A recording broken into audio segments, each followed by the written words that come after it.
సంఘటన జరిగినప్పుడు అధికారుల ఆత్మస్థైర్యం దెబ్బతిన్నట్టుగా మాట్లాడింది. ఆ అంశం మీద కూడా మీరు జన్వాడ ఏదో ఇష్యూ వచ్చినప్పుడు రాష్ట్రంలో హైదరాబాద్ కేంద్రంగా శాంతి భద్రతలకు సంబంధించిన అంశం లోపల ఎప్పుడప్పుడు కఠినంగా గట్టిగా వ్యవహరించాల్సి వస్తుంది. జరిగిన సంఘటన గురించి ముఖ్యమంత్రి గారు స్పష్టంగా శాసనసభలో చెప్పిన తర్వాత కూడా బండి సంజయ్ గారు అట్లా మాట్లాడుతున్నారు అంటే వారి విజ్ఞత, వారికి ఉన్నటువంటి వివేకం. నేను ఈ అంశం మీద ఎక్కువ ఎవరి అభిప్రాయాన్ని వాళ్ళు చెప్పుకునేటువంటి పరిస్థితి ఉంది కాబట్టి గవర్నమెంటు, ప్రజలు, ప్రజానీకం ఏమనుకుంటారు అనేటువంటి మాటని స్పష్టంగా చెప్పాను. ఇక నేను ఇంతకుముందు అన్నాడు కేంద్ర మంత్రిగా ఉన్నప్పుడు వారు గౌరవనీయులు, వారు మరొక్కసారి నేను విజ్ఞప్తి చేస్తా ఉన్నా, ఆ కుటుంబాన్ని కూడా పరామర్శ చేసి రమ్మని కోరుతా ఉన్నా.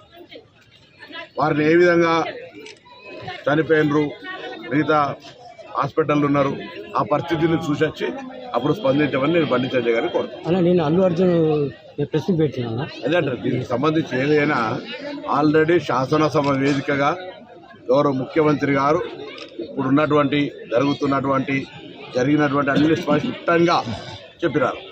నేషనల్ వైడ్గా తెలుగు జాతిని పూర్తి స్థాయిలో చూపెట్టడం ఇక్కడ ప్రభుత్వం ఇంత చేస్తూ ఉంది, కక్షపూర్తంగా వ్యవహరిస్తుంది. మళ్ళీ ఇప్పుడు మీకు ఎక్కడ కక్ష కనబడ్డది నాకు అర్థం కాలేదు.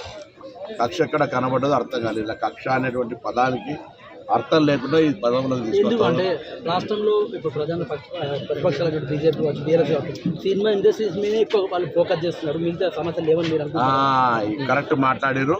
మొన్న అక్బరుద్దీన్ ఓవైసీ శాసనసభలో మాట్లాడుతూ ఏసీబీ కేసుకు సంబంధించి శాసనసభలో చర్చ చేయాలంటారు. ఏసీబీ కేసు గురించి ఎందుకు శాసనసభలో ఒక వ్యక్తికి సంబంధించి శాసనసభలో ప్రజా సమస్యల గురించి చర్చ చేయమని చెప్పండి. అరే కేసుల నిర్దోషి అయితే నిర్దోషితో నిరూపించుకోమని చెప్తా ఉన్నాం కదా. ఏసీబీ ఒక కేసు పెట్టి దాని తర్వాత ఈడీ ఎన్ఫోర్స్మెంట్ అడుగుతూ ఉన్నది. దానికి సంబంధించినటువంటి తప్పు, దానికి సంబంధించి ఏదో అధికారంలోకి వస్తామని మీరు ఇష్టపడి చేసిన ఆ విధానంలో దానికి సంబంధించినటువంటి డబ్బు ట్రాన్స్ఫర్ విషయంలో కూడా పొరపాటు జరిగితే ఏసీబీ అట్రాక్ట్ అయింది. అచ్చా మాకు మేముగా సోమోటో ఏదో మేము పిటిషన్ ఇచ్చి కేసు పెట్టింది కాదు. మున్సిపల్ శాఖ ఫిర్యాదు మేరకు దాని తదుపరి ఒక ప్రజాప్రతినిధికి సంబంధించిన విచారణ జరగాలన్నప్పుడు గవర్నర్ గారు అనుమతి కావాలంటే గవర్నర్ గారిని ఊరూరికనే అనుమతి ఇవ్వలే. గవర్నర్ గారు కూడా న్యాయ నిపుణులతో, అటార్నీ జనరల్తో సలహా తీసుకొని ఇచ్చినాడు. ఈ అంశాన్ని చర్చ చేయమని డిమాండ్ చేసిన వాళ్ళు శాసనసభలో బిజినెస్ అడ్వైజరీ కమిటీ చర్చ చేసేది నేను సభ్యునల్లా. అంటే శాసనసభలో ఏమైనటువంటి అంశాలు చర్చ చేయాలని మేము లగచర్ల రీసెర్చ్ చేయడానుకున్నాం. రైతుకు సంబంధించిన అంశం చేసినాం, భూభారత చేసినాం, అన్ని రకాల మున్సిపాలిటీ యాక్ట్ను, గ్రామ పంచాయతీ ప్రతిదీ ఏమేమి అడుగుతారు అన్ని చేసినాం. ఈ మాట అడగలే వీళ్ళు.